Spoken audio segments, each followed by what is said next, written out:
Let's get started. Story number 1. It was a quiet, rainy evening when Emily decided to visit her grandmother's old house. The house had been abandoned for years after her grandmother passed away, but Emily still remembered the stories her grandmother had told her about the house. Stories that, at the time, seemed like nothing more than the ramblings of an old woman, tales of strange happenings, of things that went bump in the night, and of things that no one could explain. Emily was skeptical, of course.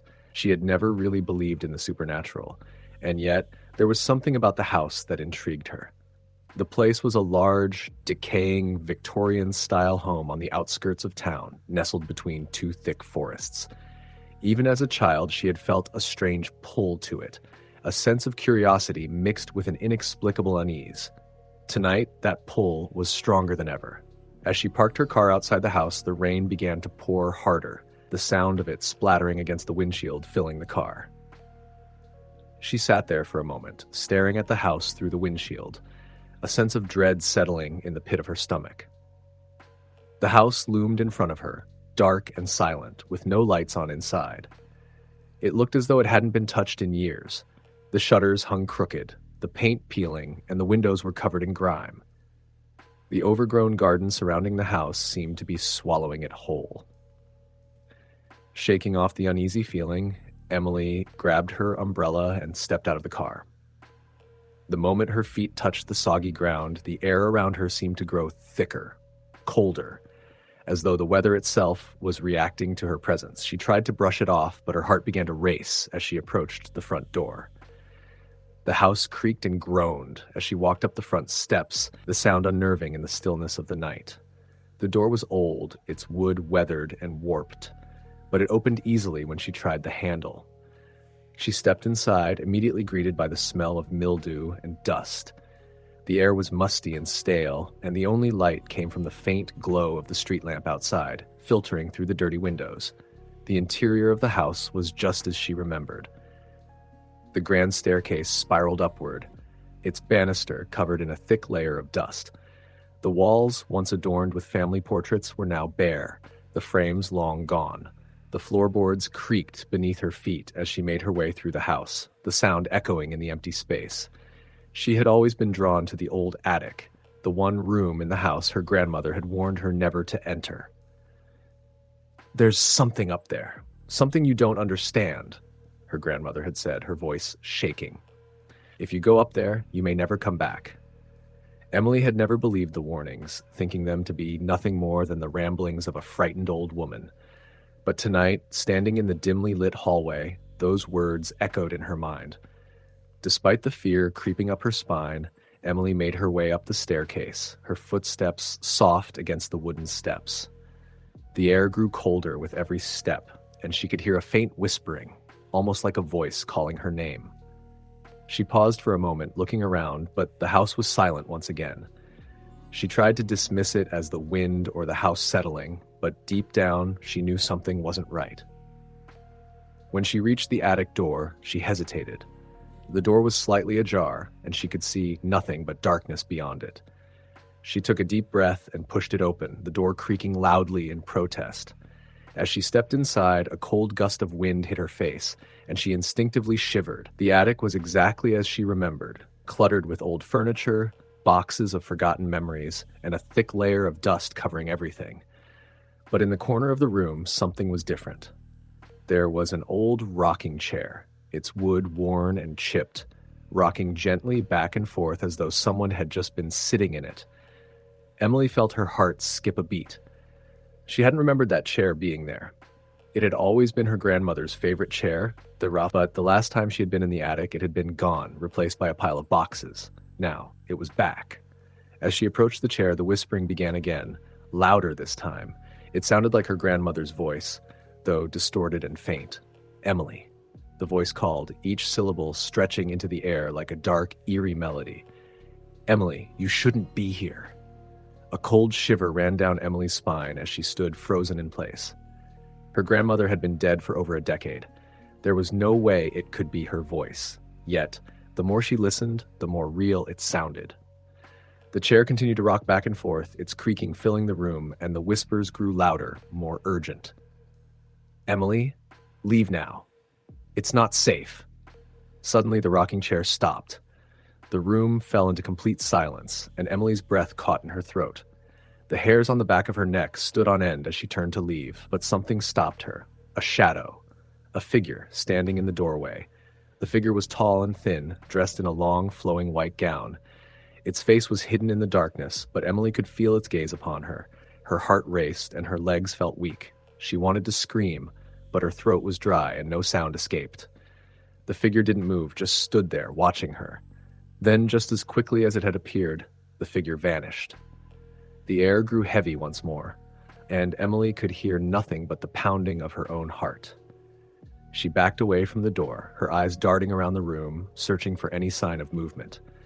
But there was nothing, only the cold, empty attic with its forgotten memories and its unsettling presence. Emily ran down the stairs, her feet barely touching the ground as she fled the house. She didn't stop until she was outside, standing on the soggy ground, gasping for air. The rain had stopped, but the chill in the air lingered, settling deep into her bones. She turned to look at the house one last time, but as she did, she saw something that made her blood run cold. The window in the attic was open. The same window she had passed on her way out, the one that had been dark and still moments before.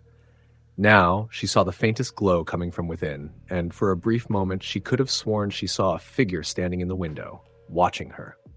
It was her grandmother's face, pale and gaunt, her eyes hollow and staring into Emily's soul. The whispering came again, faint but clear. "Emily, you should never have come back."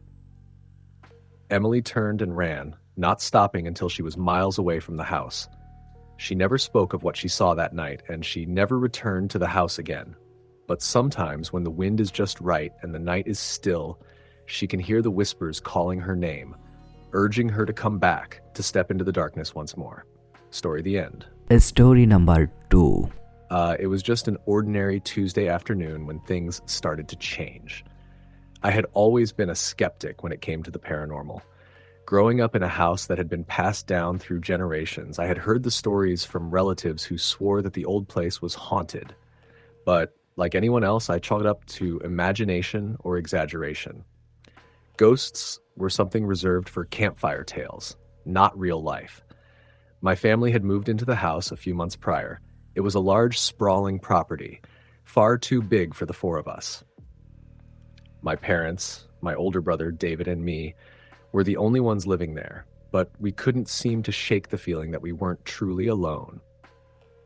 I first noticed it during the first week we moved in. The house was quiet, the kind of quiet that filled the rooms with an oppressive weight. The creaks of the floorboards seemed to come from all corners of the house, no matter where I went.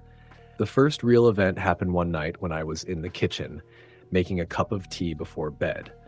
It was around midnight, and I was alone. The rest of the house was silent, aside from the hum of the refrigerator and the occasional rustle of the wind outside. As I waited for the kettle to boil, I heard something or someone moving upstairs. A distinct footstep. It was so clear and loud, it sounded like someone was walking across the wooden floor of the hallway above me. I stood frozen for a moment, thinking maybe it was David, who had a habit of staying up late. But when I listened more closely, I realized the sound was much too slow and deliberate to be him. I called out, "David?" No answer. The footstep came again, louder this time, and then another, followed by a faint creak of a door opening. I was starting to feel a little uncomfortable now. The logical part of my brain told me it was just the house settling, but the rest of me, the part that had been feeling uneasy for weeks, wasn't so sure. I slowly walked to the stairs and called up again, louder this time. "David, are you up there?" No answer. I grabbed my phone from the counter and texted him, asking if he was awake. I waited a few seconds before seeing the 3 dots pop up. David's response was simple, "I'm in bed. I haven't moved." I felt my stomach drop. That was when I realized it wasn't David. The footsteps continued for a few more minutes, then abruptly stopped. My hand gripped the railing as I climbed the stairs, but when I reached the top, the hallway was empty. No one was there. The doors to the rooms were all closed. I walked down the hall slowly, my heart beating in my chest. As I passed by the room that had been my grandmother's, I couldn't help but glance inside. The door creaked open just a little, and there, sitting in the corner, was an old rocking chair. It had been my grandmother's favorite chair, and though it was untouched for years, I had left it in that room, hoping the old house would feel more like home with a piece of the past in it. But now, as I stared at it in the dim light of the hallway, the chair rocked back and forth ever so slightly. I immediately backed away, my pulse quickening, and I made my way back downstairs. I tried to rationalize it. Maybe it was just the wind moving the chair. Maybe the floorboards had shifted and caused the rocking. But the feeling that something was wrong hung in the air like a thick fog. Over the next few days, strange things began to happen. The lights flickered. Doors that I was sure I had closed tightly would be ajar when I returned to a room. And sometimes I would wake in the middle of the night to the sound of faint whispers in the dark. I tried to brush it off as nothing more than stress, but the more I ignored it, the more intense the occurrences became. One evening, David and I were watching TV in the living room when we heard a loud crash coming from upstairs. It was followed by the unmistakable sound of something heavy being dragged across the floor. My heart sank, and I immediately stood up, motioning for David to follow me. We walked up the stairs together, our footsteps echoing in the otherwise quiet house. We reached the hallway, and there it was, a large antique mirror that had been leaning against the wall. It had somehow been moved from its original spot and was now lying face down on the floor. The glass was shattered, but more troubling was the strange indentation in the dust around it. It looked as if someone had pressed their hand firmly against the floor, leaving an imprint of fingers in the fine layer of dust. "Did you see that?" David whispered. His voice was shaky. I had never heard him sound scared before. I nodded slowly. "Yeah, but who could have done that?" We checked the rest of the upstairs. All the rooms were locked, and no one was there. There was no logical explanation for what we had seen. I wanted to tell myself that it was just another trick of the house, old wood settling, drafts causing things to move, but deep down, I knew something else was happening. Something I couldn't explain. The weeks went by, and things only escalated. The whispers became louder, clearer, always when no one was around. And sometimes late at night, I would see something, a figure standing at the end of the hallway. At first, I thought it was just my imagination, a trick of the light. But one night, it was standing so clearly in the shadows that I couldn't deny it anymore. I froze, my breath catching in my throat as the figure remained motionless. It was tall and thin, with long, spindly limbs, and its features were obscured by the darkness. I quickly turned and ran down the stairs, my heart hammering in my chest. That was the night I could no longer deny that something was wrong in the house. It was David who finally brought up the possibility of the house being haunted. We were sitting in the kitchen one evening, both of us trying to muster the courage to talk about what had been happening. "I've been thinking," David said quietly, his gaze fixed on the table. "Maybe this place really is haunted. Things have been happening that I can't explain." I stared at him for a long time before answering. "You really think so?" David nodded. "I don't know how else to explain it. The footsteps, the whispers. It's like we're not alone here." It was then that we decided to do some research. We pulled up old records and papers about the house and its history. We learned that the house had been built in the 1800s by a man named Samuel Crowley. He had been a wealthy landowner, but there were rumors about strange happenings in the house during his time. Some claimed that his wife had died under mysterious circumstances and that Samuel had become obsessed with trying to contact her spirit. Others said the house had been the site of dark rituals, things that no one in the town wanted to talk about. As we dug deeper, we uncovered more unsettling information. Samuel Crowley had vanished without a trace one night, and his family had been forced to leave the property. Afterward, the house was passed through several hands, but no one stayed long. Every person who had lived there reported strange occurrences, flickering lights, disembodied voices, and the feeling of being watched. I couldn't shake the feeling that the house had been holding something ancient and malevolent.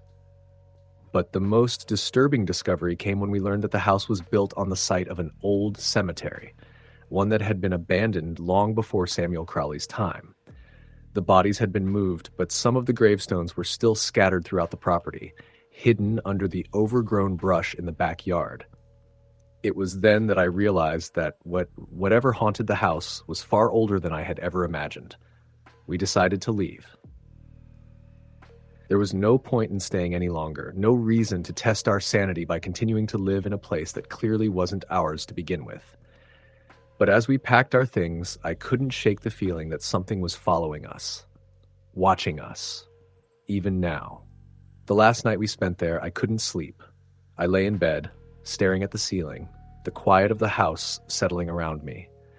I thought I heard a door creak open down the hall, followed by the softest whisper of footsteps. I pulled the covers over my head and tried to ignore it, but just before I fell asleep, I heard the voice. It was faint, barely a murmur, but it was clear enough to send chills down my spine. Leave this place, or it will follow you. Story the end. Story number 3. There are some places in this world that should be left untouched.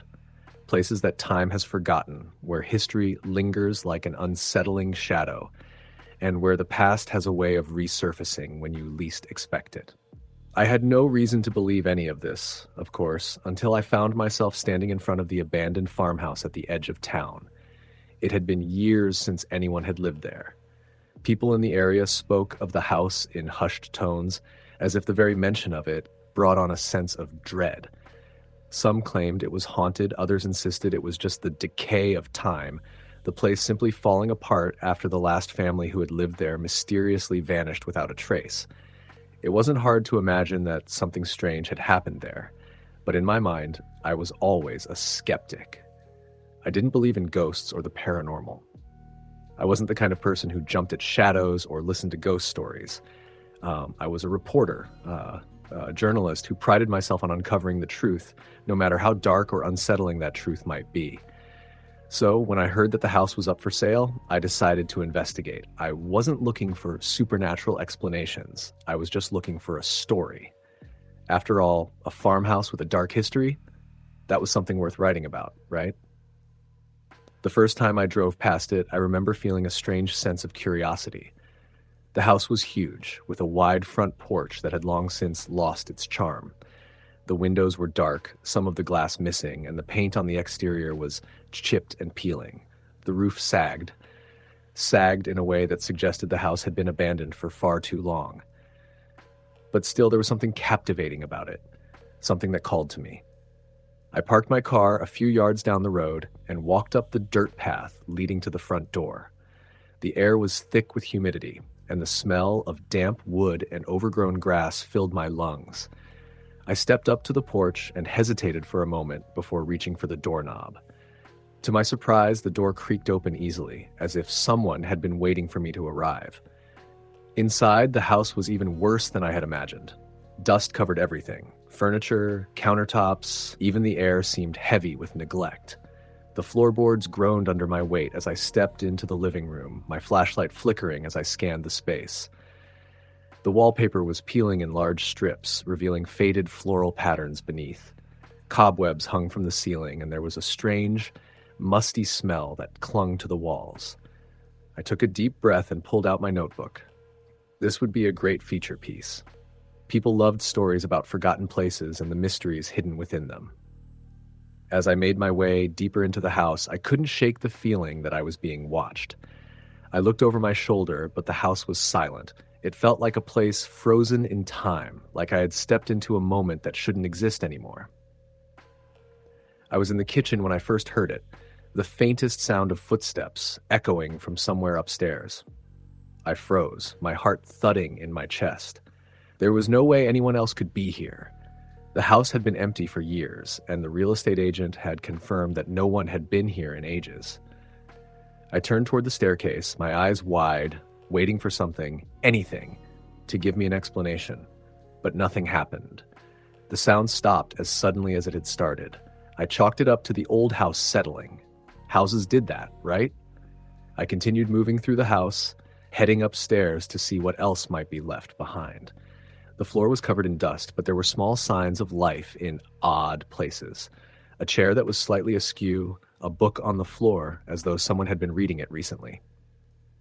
As I made my way down the hallway toward the bedrooms, I felt a cold breeze sweep past me. The temperature in the house seemed to drop by several degrees, and I shivered involuntarily. I paused for a moment, my breath visible in the air. The coldness felt wrong, unnatural, as though it had come from nowhere. I reached the door at the end of the hall, the one that led to the master bedroom. The moment I opened the door, I knew something was off. The room was almost entirely empty, save for a large, old-fashioned mirror on the far wall. The glass was cracked and the frame was tarnished, but it still stood tall, as if it were guarding something. I stepped inside, my flashlight flicking over the room, but my attention was immediately drawn to the mirror. Something about it seemed wrong, as though it had been placed there on purpose, as though it was watching me. I walked toward it, my breath growing shallow, my pulse quickening. There was no reason for it, no logical explanation, but something deep within me told me I shouldn't get any closer. Still, my feet moved on their own, and before I knew it, I was standing directly in front of the mirror, staring at my reflection. But what I saw wasn't just me. In the mirror, I could see a faint outline of a figure standing behind me. A person. But when I whipped around, there was no one there. I spun back to the mirror, my heart pounding, but the figure was still there, blurry and indistinct, just at the edge of my vision. It was like it was waiting for me to notice it. A chill ran down my spine, and I stumbled backward, my breath coming faster as I struggled to make sense of what I was seeing. The air in the room grew heavier, and I felt a pressure in my chest as if something was pressing down on me. My mind raced. What was happening? Why was this happening? I wanted to leave, to run as fast as I could, but my legs felt like they were rooted to the floor. I turned again to the mirror, and this time, the figure was clearer. It was a woman, pale, with dark, hollow eyes and a mouth that stretched into a wide, unnatural grin. I could hear her laughter, faint but unmistakable, echoing in my head. "Get out!" the voice whispered, so softly that I could barely hear it. "Leave now, before it's too late." I felt a surge of panic. My body screamed at me to leave, but my legs refused to cooperate. The woman's smile widened, her face distorting in ways that shouldn't have been possible. The reflection in the mirror twisted, contorting into something grotesque and terrifying. The room felt like it was closing in on me, the walls narrowing, and I knew, without a doubt, that something in this house was wrong, something I couldn't explain. I backed away from the mirror, finally finding the strength to turn and flee. My heart pounded in my chest as I stumbled down the stairs and out of the house, barely remembering to grab my car keys from my pocket. I couldn't get away fast enough. The cold air hit me like a slap as I rushed to my car, my hands shaking so badly that I could barely insert the key into the ignition. As I drove away, the house grew smaller in my rearview mirror, but I couldn't shake the feeling that I was being followed. It was as if the house itself was watching me, waiting for me to return. I never went back. I didn't even finish writing the story. Some things are better left unexplored, and some places are meant to remain forgotten. Story the end. Story number 4. I never believed in ghosts. Not really. I always thought they were exaggerations. People scaring themselves with tricks of light, unexplained noises, or their own overactive imaginations. But something happened to me when I was 19 that I still can't explain. It was the summer before my second year of college, and I had just moved into a tiny studio apartment on the outskirts of town. The rent was dirt cheap, which should have been my first red flag. The building was old, standing at least 100 years, with creaky wooden floors and thick walls that swallowed sound. The landlord, an elderly man named Mr. Greaves, gave me a weird look when I signed the lease. "Not many people stay here long," he said, but when I asked why, he just shrugged. I didn't care. It was cheap, close to campus, and all mine. The first few nights were uneventful, but on the fourth night, I woke up freezing. It was the middle of July, and the AC in that building barely worked, but my breath misted in the air like it was the dead of winter. I sat up, rubbing my arms, and that's when I saw it. A figure stood in the corner of my room, just beyond the edge of the dim streetlight filtering through my blinds. It was tall and thin, almost skeletal. Its eyes, if they were eyes, glowed with a faint yellow light. I couldn't move. I couldn't scream. My mind screamed at me to run, but my body refused to obey. Then, just as suddenly as it had appeared, the figure was gone. I told myself it was sleep paralysis, a trick of my half-awake mind. But the next night, the same thing happened, and the next. Each time, the figure was a little closer. By the end of the first week, it was standing at the foot of my bed. I stopped sleeping. I started leaving all the lights on, blasting music, anything to drown out the silence of that room. But it didn't help. Then came the voices. At first, they were whispers, just on the edge of hearing. A soft murmur, like a conversation happening just out of reach. But the more I ignored them, the louder they got. And then, one night, I finally understood what they were saying. Let me in. I packed a bag that night and crashed at my friend Mason's place. He thought I was losing my mind until he stayed with me one night. We left the apartment at 3 a.m, both pale and shaking. Mason had seen it too. We went to the landlord the next morning. I expected him to think I was crazy, but instead he just sighed, like he had been through this before. There's a reason rent's so low, he admitted. People don't last long here. He told us that decades ago, a man had lived in my apartment, a recluse named Jonathan Hale. He was odd, kept to himself, but one night he simply disappeared. The police eventually broke in and found his apartment completely empty. No furniture, no belongings, like he had never even lived there, except for one thing. In the corner of the room, exactly where I first saw the figure, was a single chair, and carved into the floor beneath it were the words, "Let me in." I moved out the next day. I don't know what I saw in that apartment, but I know one thing for sure. It wasn't my imagination. Story, the end. Story number 5. It was the summer of 2008 when I moved into a small, rundown apartment in New Orleans. The building had stood for over 100 years, originally built as a boarding house in the late 1800s. It had survived floods, fires, and time itself, but something about it felt wrong. I didn't have many choices at the time, so I ignored the uneasy feeling in my gut and signed the lease. The apartment was on the second floor, a cramped one-bedroom unit with high-ceiling feeling wallpaper. The floors creaked no matter how lightly I stepped, and at night, an odd chill would settle in, even during the humid Louisiana summers. I chalked it up to old pipes and drafts, but within a few weeks, I realized that this was more than just an aging building. It was something else entirely. The first incident happened late at night when I was in bed, reading. My bedroom door, which I always kept slightly open, creaked as if someone had nudged it. I glanced up, expecting to see my cat, but she was curled up at my feet, fast asleep. I felt the hair on my arms rise, but I shook it off. Just the house settling, I told myself.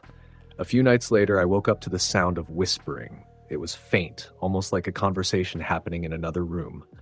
I turned on my bedside lamp and sat up, heart pounding. The apartment was silent.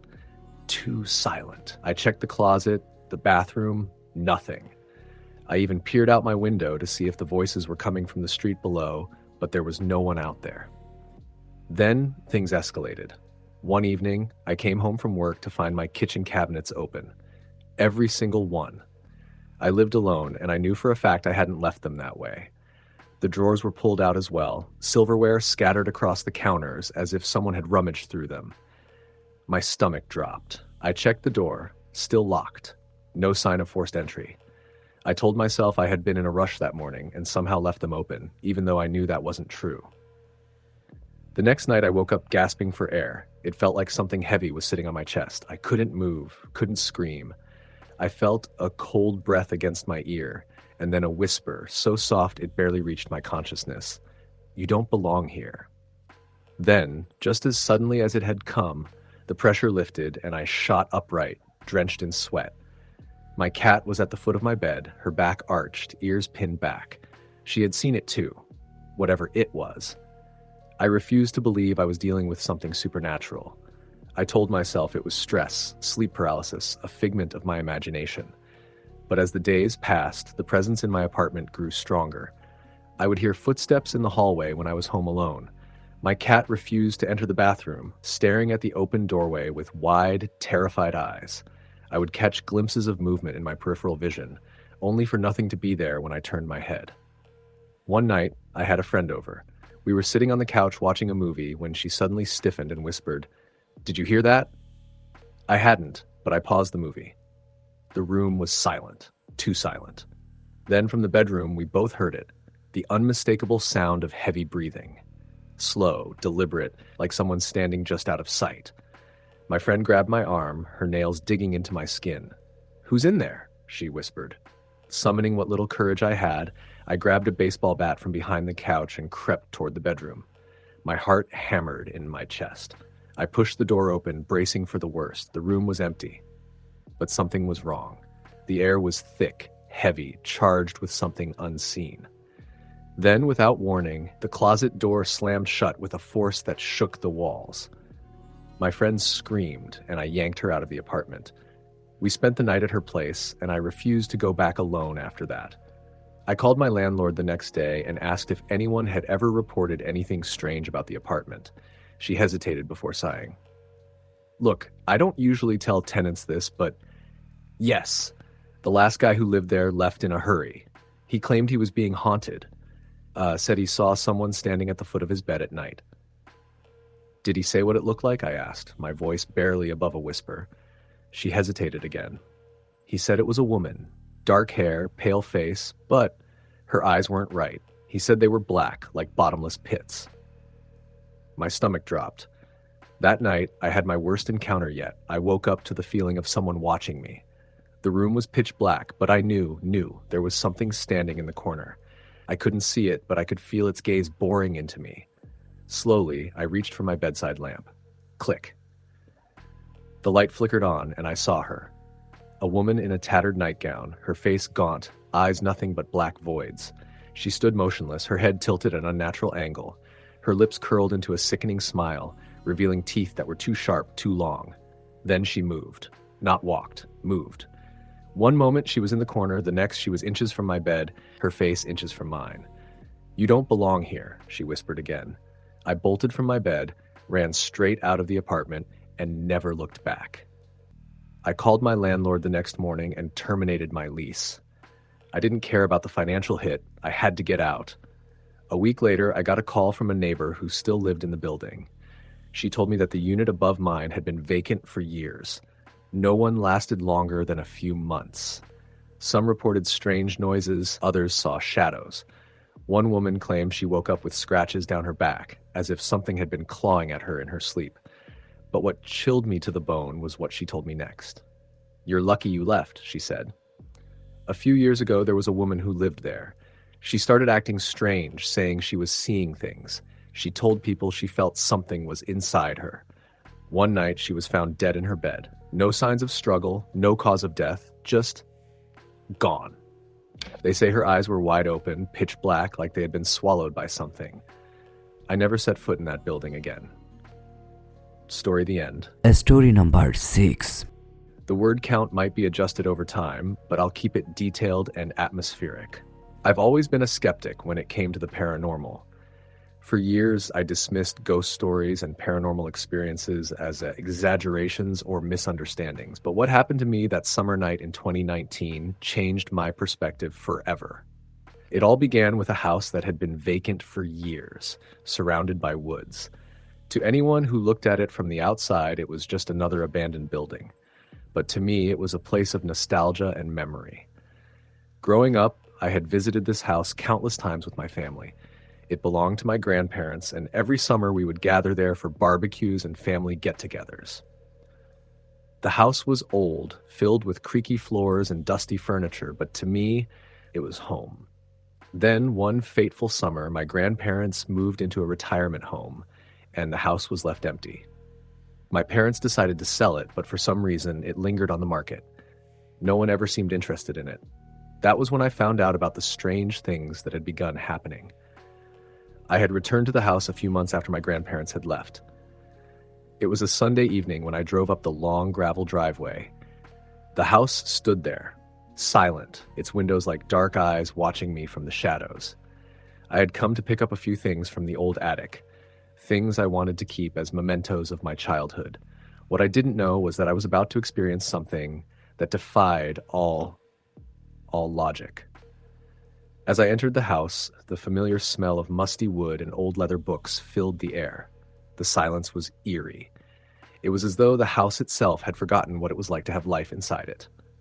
I walked through the living room, remembering how my cousins and I used to play board games on the worn-out couch while my grandparents sat in their favorite chairs by the fireplace. But now the place felt cold and vacant, the walls seeming to hold the echoes of laughter long gone. I climbed the narrow staircase to the attic. The stairs creaked under my weight, a sound that always seemed to belong to that house. I opened the attic door, and the musty air hit me like a wall. The dim light from a small window barely illuminated the room. Boxes of old clothes, books, and toys were scattered around. I sifted through them, picking out things I wanted to keep. That's when I noticed something strange. At the far corner of the attic, under a pile of old blankets, was a chest. I had never seen it before, and I wondered why my grandparents would have kept it hidden away. The chest was wooden, covered in dust, with rusty metal hinges. The lock was broken, but the lid didn't budge. It felt strange, almost as though the chest was refusing to be opened. I didn't think much of it at the time. Curiosity got the better of me, and I decided to open it. Inside, there was nothing but old papers and photographs. But as I dug through the papers, one photo caught my attention. It was a picture of my grandparents standing in front of the house, but there was something off about it.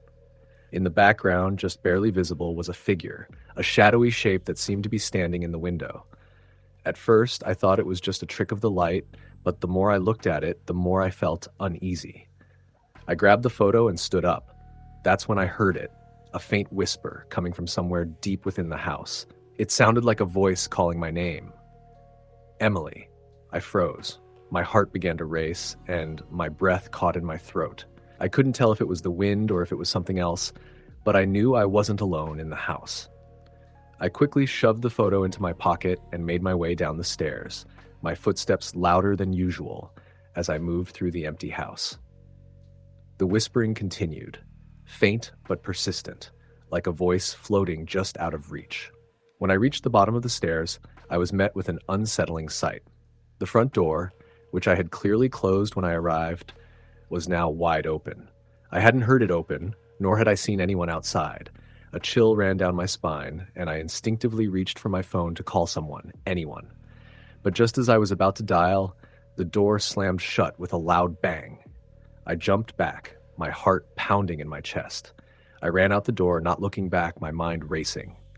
The wind had picked up, and the trees seemed to sway in a way that was almost unnatural. I jumped into my car and started it, not wasting a second longer in that house. As I drove away, I couldn't shake the feeling that something was watching me from the windows, that I was being followed. When I got home, I told my parents about what had happened, but they brushed it off. "It's just an old house," my dad said. "It's probably just the wind and your imagination playing tricks on you." I wanted to believe him, but deep down I knew what I had experienced was real. A few days later, I returned to the house, determined to figure out what had happened. I went back to the attic, searching for any clues. This time I noticed something strange. The chest I had opened earlier was no longer where I had left it. It was now sitting in the middle of the room, the lid closed. My heart skipped a beat. Had someone been in the house? I carefully approached the chest, my fingers trembling. When I opened it again, I was met with the same pile of papers and photographs. But this time, there was something new. An envelope, sealed with a strange symbol. The symbol was unfamiliar to me, but it felt somehow important. I tore open the envelope, and inside was a letter, written in a shaky hand. The letter read, "Do not return to this house. It is not just a house. It is a doorway. You have opened something you cannot close. The thing that watches is waiting. You cannot escape it." I dropped the letter, my mind racing. What was this? Who had written it? And what did it mean by a doorway? As I stood there, I felt a presence behind me, a cold, heavy feeling that seemed to fill the room. I turned around, but there was nothing there, only shadows. I couldn't stay in that house any longer. I grabbed the letter and the photo, then ran down the stairs, not looking back. But as I reached the front door, I heard the whisper again, louder this time. "Emily." I fled from the house, not stopping until I was safely in my car. I never went back after that night. The house was eventually sold, but I couldn't bring myself to find out who bought it or what happened to it. The memory of that night still haunts me, and every time I pass by the old property, I can't help but feel as though something is watching me from the windows. I never told anyone about the letter or the chest, and I don't know if anyone else ever experienced the same things I did. But one thing is certain, that house was not just an old building. It was something far darker, something that should have been left alone.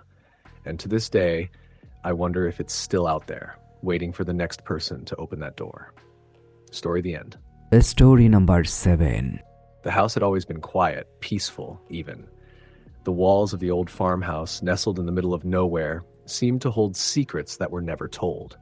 It was a place that had seen generations come and go, but never with a sound louder than the wind rustling through the trees at night or the soft creak of the wooden floorboards underfoot. But then, the events started, and everything changed. It all began innocently enough, just the faintest whisper of unease, something that could have been chalked up to stress or imagination. Sarah, the youngest of 3 children, had recently turned 14. She had always felt a strange connection to the house, as though it was alive in some way. Her siblings, Matt and Emily, didn't seem to share her sensitivity. They were far more interested in school and friends than in the eerie energy that Sarah seemed to feel every time she stepped foot inside the house. The first thing Sarah noticed was the light. It wasn't unusual for the old house to have flickering lights or bulbs that would burn out unexpectedly. But one night, when she was in the attic sorting through old boxes, the light in the corner of the room started to flicker on its own. It wasn't the typical flicker she was used to. It was more rhythmic, like someone was turning the switch on and off over and over again. Her heart raced in her chest as she tried to brush off the sensation creeping up her spine. She could feel the air growing colder around her, even though it was summer. When she left the attic, the flickering stopped. She decided to tell Matt about it later, but when she mentioned it to him, he shrugged it off, saying the old wiring was probably to blame. But something in Sarah told her it wasn't just the wiring. Over the next few days, she started noticing other strange occurrences. The creaks in the floorboards grew louder, almost like someone was walking around when no one else was home. The shadows seemed to stretch longer in the corners of the rooms, even when there was no light source to cast them. One evening, as Sarah was walking through the hallway, she heard someone whisper her name from the darkness.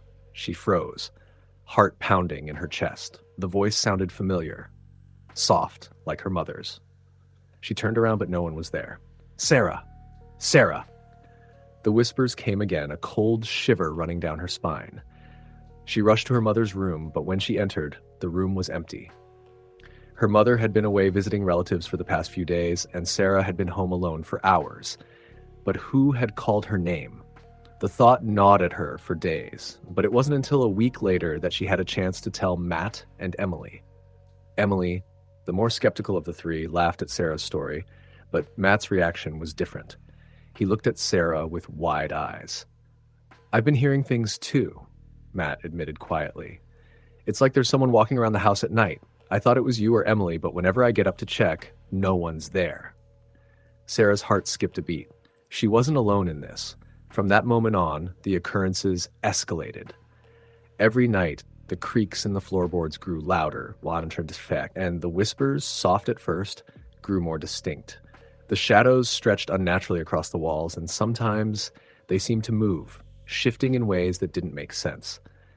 Doors that had been closed tight would open on their own. Sometimes Sarah would wake up in the middle of the night to find the kitchen light on, though she was certain she had turned it off before going to bed. Then one night, it happened. Sarah was alone in the house, or so she thought. Her parents were still away, and Matt and Emily were out with friends. She was sitting in the living room, reading a book, when she heard a knock at the door. It was soft at first, like a tap. She rose to answer it, expecting to find her siblings who had forgotten their keys. But when she opened the door, there was no one there. The air felt heavy, charged. A chill ran down her spine, and she stepped outside onto the porch. It was then that she saw it. In the distance, beyond the large oak tree, she could make out a figure standing still in the dark. At first, she thought it was just her eyes playing tricks on her, but then the figure moved, slowly, toward her. Her heart began to race as she tried to make sense of what she was seeing. It was tall, Unnaturally tall, with long, bony limbs that seemed to stretch unnervingly as it walked. Its face was hidden in the shadows, but Sarah could feel its gaze on her, cold and unblinking. The figure was silent, its movements fluid but deliberate. She wanted to run, to slam the door shut and lock herself inside, but her feet were frozen to the ground. The figure stopped just beyond the porch as if waiting for something. Sarah's breath caught in her throat as the air grew colder, the temperature dropping rapidly around her. Then, without warning, the figure began to move toward her, slowly at first, then faster, until it was standing right in front of her. Sarah's pulse raced, and she found her voice. Who are you?" she managed to say, her voice trembling. The figure didn't speak. Instead, it reached out with one long skeletal hand and touched her face. The moment its fingers made contact, a wave of freezing cold surged through her body, and a voice not of this world whispered in her ear, "Go back. You don't belong here." Before Sarah could react, the figure disappeared, vanishing into thin air. Her heart pounded in her chest as she stumbled backward into the house, slamming the door shut behind her. She didn't know what had just happened, but she knew it was far from over. The days that followed were filled with dread. Sarah, Matt, and Emily tried to talk to their parents about the strange events, but they were dismissed. Their father, a man of logic and reason, couldn't fathom anything supernatural happening in their home. But Sarah knew what she had seen. She wasn't crazy, and neither was Matt. They had both felt it, the presence that had been lurking in their home, the feeling of something watching them, waiting. It wasn't until one night when they were all gathered in the living room that they heard the sound. It started as a low hum, almost like a whisper, and then grew louder until it was a full-blown roar, echoing through the walls. The lights flickered violently, and the entire house shook. It was as though the house itself was alive, groaning in pain. The air grew thick and heavy, the pressure rising in their ears. Suddenly, everything stopped. The house went eerily silent, but it was a silence that was far worse than any noise. It felt as though the very air had been sucked out of the room. And then, just as quickly as it had started, the lights went out. The three of them stood frozen in the dark, heartbeats loud in their chests. The house felt wrong, unnaturally wrong. They could feel the cold creeping in again, the whispers echoing through the air like a distant murmur. Sarah felt the presence again, just behind her. She spun around, but there was nothing there. That was the night everything changed. The following morning, when Sarah woke, she found her family gone. They hadn't left the house, not even a note, but they were nowhere to be found. The kitchen was empty, the living room untouched, but every single door and window had been locked from the inside. She searched the house for hours, calling out for her parents, her siblings, but there was no answer. In a daze, she stumbled into the attic, hoping to find some clue as to where they had gone. And that's when she saw it. On the floor, scrawled in old chalk, were the words, "It's too late, they're coming for you next." She backed away, her breath shallow, but it was no use. The house had become a prison. The shadows were closing in, and the whispers were louder now, almost deafening. Sarah knew, deep down, that whatever had been lurking in the house was far older than she could imagine. And it wasn't done yet. Not by a long shot. Story the end. Story number 8. The storm had been raging for hours. A constant drumming of rain against the windows and the low, distant rumble of thunder that seemed to shake the very foundations of the old house. I had never seen the house this dark before. The only light came from a few dim lamps, and the air felt thick with the weight of something unseen. This house wasn't just old. It was ancient, a creaking relic from a time I couldn't quite place. It had been in my family for generations, passed down from one generation to the next. I had spent countless weekends in it as a child, exploring the rooms, running through the long hallways, and playing in the overgrown backyard. But recently, it had become something else, something darker. I just didn't know how to explain it. That night, I had been staying with my aunt, who was a collector of old antiques.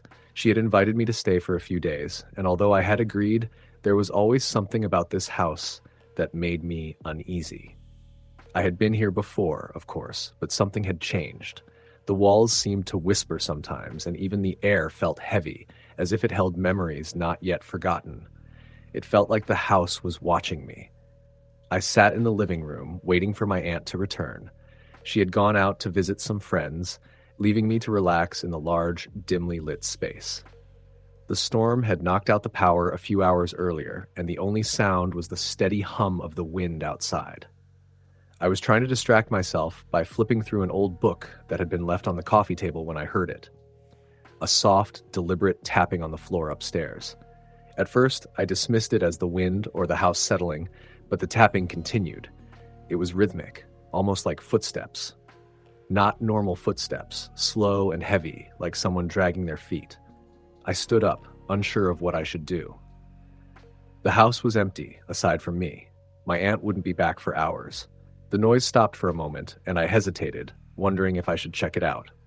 I decided I couldn't just sit here, waiting to hear more strange sounds. My curiosity got the better of me. I slowly made my way toward the staircase, my heart thudding louder with each step. The air seemed colder, heavier, as I reached the foot of the stairs. I paused, straining to listen for any sounds from above. The silence was deafening. I couldn't tell if I had imagined it or if I had truly heard something. But something inside me told me that whatever was upstairs wasn't just a product of my overactive imagination.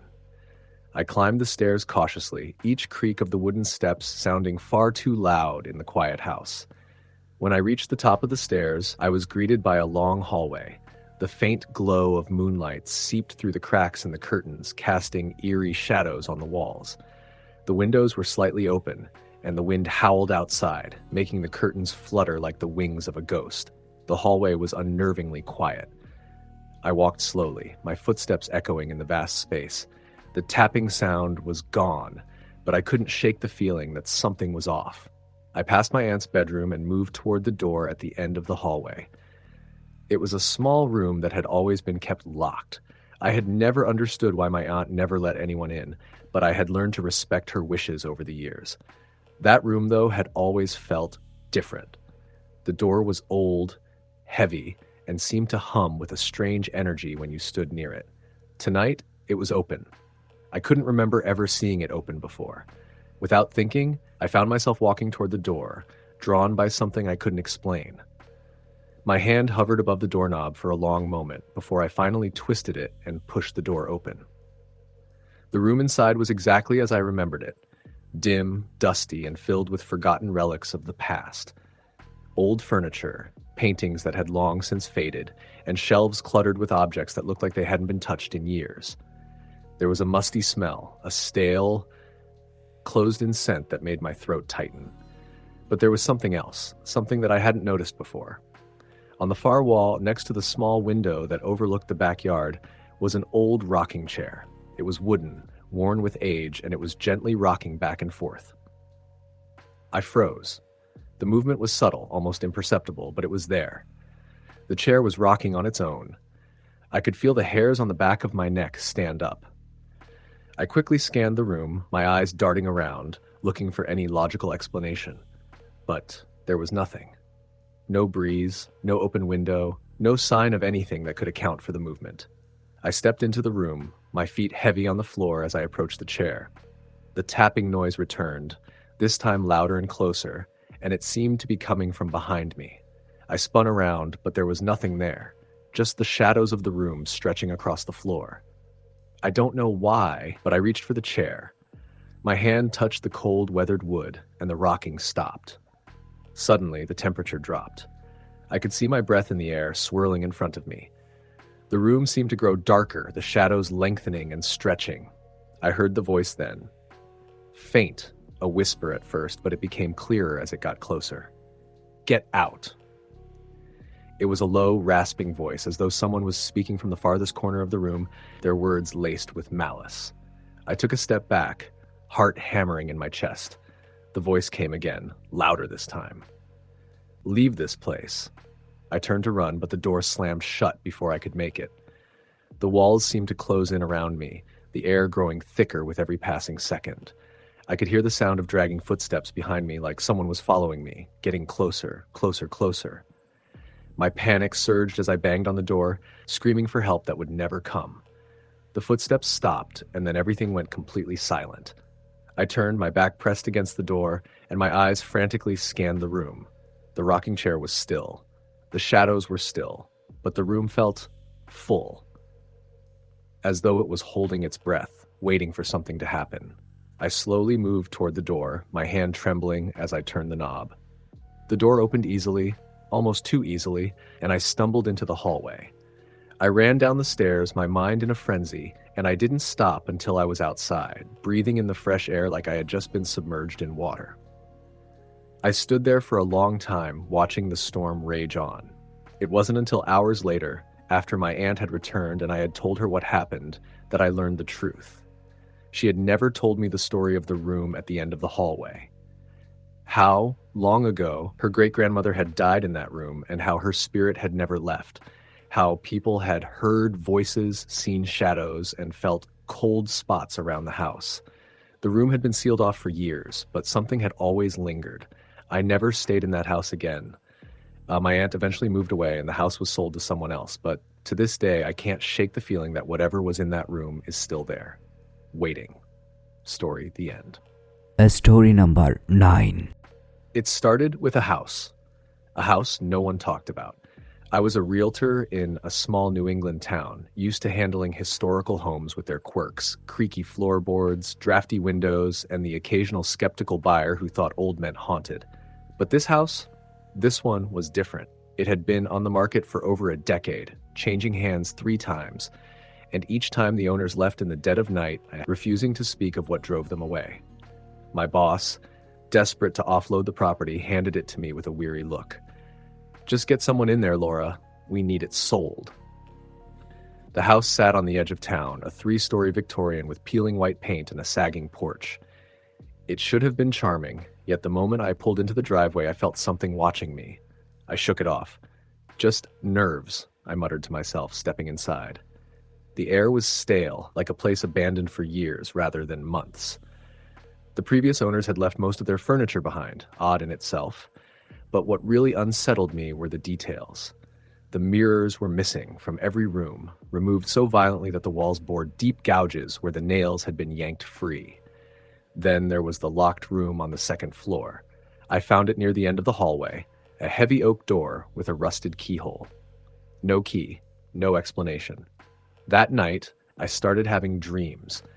In them, I was inside the house, standing at the top of the staircase, looking down into the darkness. A shadow lurked below, shifting, watching. I would wake up gasping, my sheets damp with sweat. It got worse when I returned to the house for a late showing. A young couple had shown interest, and though I had my doubts, I was determined to sell the place. I arrived a few minutes early, walking through the rooms to ensure everything was in order. The air was heavy that evening, thick with an unnatural silence, and then I heard it, a shuffling sound, slow, deliberate. It came from the 2nd floor. I stood frozen at the base of the stairs, staring up into the dimness. Every instinct screamed at me to leave, but the rational part of my mind argued that it was an animal or maybe a squatter. Heart pounding, I climbed. The sound stopped. I reached the landing, scanning the hallway, but there was nothing out of place. The locked door stood at the end, unmoving, but I couldn't shake the feeling that something waited on the other side. I turned to leave. That was when the whispering began. It started soft, like a breath against my ear. My name, Laura. I spun around, expecting to find someone behind me. The hall was empty. The voice had come from inside the locked room. I ran. The couple never showed up. I didn't blame them. That night, I dreamed again. But this time, the shadow at the bottom of the stairs wasn't watching me. It was climbing. Days passed, but the dreams remained, growing more vivid. I stopped going to the house alone. I should have walked away, refused to sell it, but something, curiosity, pride, or maybe something darker, kept me tethered. Then I got a call from an older woman named Margaret. She claimed she had lived in the house once, decades ago. "You need to listen to me, dear," she said, her voice tight with urgency. "That house isn't empty." I felt a chill run through me. She told me about her childhood there, about the room on the 2nd floor. It had once been her father's study, but he had sealed it shut after her mother disappeared. "She was taken," Margaret whispered. "And she wasn't the first." She told me about the mirrors. They used to be everywhere in that house. My father thought they were a shield, a way to keep it contained, but it always found a way out. I gripped my phone tighter. "What is it?" Margaret hesitated, then simply said, "A shadow that wears your face." I barely slept that night. My reflection unsettled me in ways it never had before. I kept thinking of that locked door, of what might be inside. I had to know. The next morning, I returned to the house with a crowbar. The door resisted at first, but with one final wrench, the wood splintered and it swung open. The room was empty. No furniture. No windows. Just a thick layer of dust. Then I saw the footprints. They trailed from the center of the room to where I stood in the doorway, perfectly outlined in the dust. My breath hitched, the prints were fresh, and they matched my own. I felt something move behind me, a whisper, cold against my neck. Not my name this time, just a slow, drawn-out exhale mimicking my own breath. I ran. I quit my job the next day. The house is still for sale. The mirrors have never been replaced, and sometimes, at night, I dream of a shadow climbing the stairs, its face almost, but not quite my own. Story the end. Story number 10. It had been 3 weeks since I moved into the old farmhouse. The place was huge, creaky, and full of character. Exactly what I had been looking for when I decided to leave the city behind. I had spent most of my life in the hustle and bustle of urban life, but I'd had enough. I craved solitude, peace, and the quiet of nature. The farmhouse, with its sprawling fields and rusted barns, seemed like the perfect escape. At first, everything seemed fine. The air was fresh, the views were stunning, and the house was surprisingly cozy despite its age. I'd gone through all the rooms, discovered a few hidden compartments, and even unearthed a set of old journals that seemed to belong to the previous owners. One of them, a woman named Emily, had written extensively about her life on the farm. She wrote about the peacefulness of the land, the close-knit community, and the simple pleasures of farm life. The pages also mentioned a particular spot in the field out back that was special, though the meaning of this never became clear. I brushed it off as sentimental ramblings, but something about that entry stuck with me. It felt odd, almost as though Emily was trying to leave me a message, a warning perhaps, but I didn't think much of it at the time. I was determined to enjoy my new life here, away from the chaos of the city. That all changed one night. It was a Friday, and the weather had turned. A storm rolled in, thick clouds covering the moon, and soon the rain began pouring down in sheets. The wind howled through the trees, rattling the windows of the farmhouse. I was curled up on the couch with a book, the fire crackling in the fireplace, when I heard the first strange noise. A soft, faint scratching sound from upstairs. It wasn't much at first, barely noticeable. I assumed it was the house settling, the wind making its way through the old beams. But as the sound grew louder, I began to feel uneasy. It was almost as if something, or someone, was pacing back and forth in the hallway above. I convinced myself it was just the storm playing tricks on me, and went back to my book. But then, it stopped. Complete silence. I sat up, my eyes scanning the room. The fire's glow flickered, casting strange shadows on the walls. I told myself I was being paranoid. It was just an old house, after all. There was no reason to be afraid. Then a knock at the front door. I was stunned. Who could possibly be out there in this weather? The thought of someone braving the storm to knock on my door felt absurd. But there it was again, a soft, almost tentative knock, followed by silence. I stood up, a nervous chill creeping down my spine. My feet felt heavy as I approached the door. I opened it, but there was no one there, just the rain and the howling wind. I stood there for a moment, wondering if I had imagined the knock. But as I closed the door and turned to head back inside, I felt it. A cold draft swept through the room, though the door had been closed. I spun around, my heart pounding in my chest. The room was colder now, much colder than it had been just moments ago. The fire flickered violently, casting the shadows of the furniture in strange, unnatural angles. I hurried back to the couch and sat down, trying to calm myself. But the unease in my stomach only grew stronger. That's when I noticed it, the small wooden box on the mantel. I hadn't seen it there before. I would have remembered. It was an old, weathered box, covered in intricate carvings. I couldn't tell what it was made of, but it looked as though it had been sitting there for decades. I stared at it, my eyes locked on its presence. It seemed out of place, unwelcome even. Before I could reach out to touch it, the scratching noise came again, louder this time, unmistakable, and definitely from upstairs. But this time it wasn't coming from the hallway, it was coming from behind the walls. A chill ran through me. The sound grew louder, more frantic. The walls seemed to tremble with it, as though whatever was making the noise was trying to escape. I stood frozen, my body rigid with fear. My mind raced, trying to rationalize what was happening, but there was no rational explanation. Suddenly, the fire went out, plunging the room into darkness. I fumbled for my phone, my hands shaking as I tried to turn on the flashlight. When the beam of light finally flickered to life, I aimed it toward the walls, half expecting to see something, or someone, lurking there. But there was nothing, no sign of life, just the hollow silence that followed the scratching. I stood in the dark, my breath quickening. The air felt thick, oppressive. Then I heard it again, the faintest whisper. It was a voice, but I couldn't make out the words. I strained to hear, the hairs on the back of my neck standing up. The voice came again, louder this time. But still, the words were unintelligible. The scratching from behind the walls intensified. Something was definitely in there, and it wasn't trying to get out, it was trying to get in. I ran to the staircase, the beam of my flashlight cutting through the dark hallway above. The storm outside was deafening now, but I could hear it again. Footsteps. Slow, deliberate footsteps pacing back and forth on the second floor. The air grew heavier with each step, as if the house itself was breathing. I climbed the stairs carefully, each step feeling heavier than the last. When I reached the landing, I turned left and walked toward the source of the noise. The door to the master bedroom stood ajar, the hinges creaking as the wind outside caused the house to settle. I peered into the dark room, shining my flashlight across the floor. The room looked normal, empty, save for the antique furniture and the faint moonlight filtering in through the window. But then, my flashlight fell on the far corner, and there it was. The small wooden box, the same one that had been on the mantel downstairs. It sat there, innocently, as though it had always been in the room. I stepped forward, drawn to it, but as I moved closer, the temperature in the room dropped dramatically. My breath formed clouds in the air, and I felt an oppressive weight pressing down on me. A voice echoed in my mind, clear and terrifying. "Get out!" I froze. The voice wasn't just in my head, it was real, and it was coming from the box.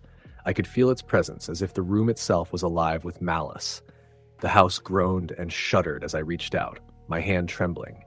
The moment my fingers brushed against the box, the scratching stopped. The room went dead silent. And then I heard something I can't unhear, a low, guttural growl. It wasn't human. It wasn't animal. It was something else entirely. I ran. I didn't look back. I didn't need to. I bolted down the stairs, out the door, and into the rain-soaked night.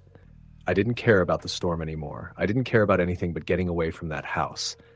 I stayed with a friend that night, unable to go back to the farmhouse. The following morning, I called a local historian to ask about the house's past.